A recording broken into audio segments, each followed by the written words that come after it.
I'm Matthew Newgent. My wife is Maria. She is the love of my life. We have three awesome kids, Anna Maria, Joseph, and David. Anna Maria is 9. My twins are 6. Yes, they are twins. And I've been going to Manna Church since about 1997. I was in the military. I was enlisted, went to the military academy at West Point, went to all the great schools, airborne, sapper, ranger.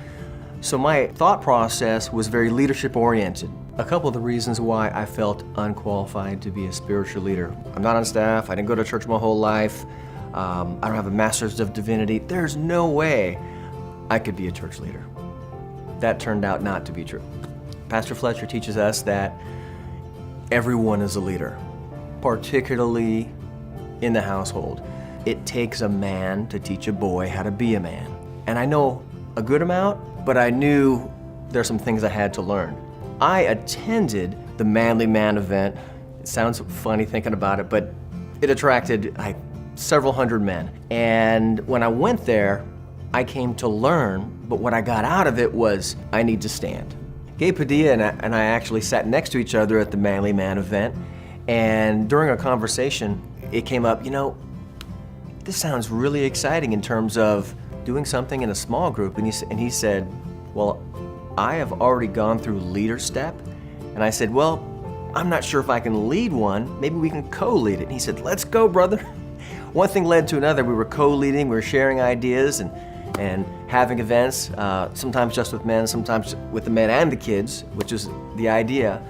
And we had some success. The name of our group is Fathers and Sons Men of Action.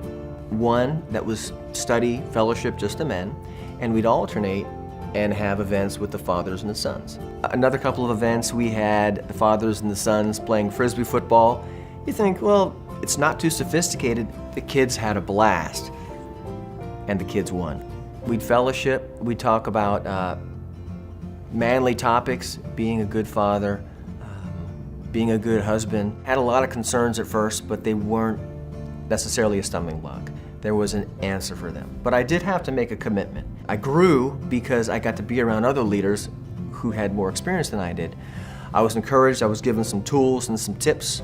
Some of the leaders were younger than I, but they certainly are a great example of what godly manhood is. Anything that you have to overcome is far less than what you get out of it. Good intentions don't change the world. Good intentions with action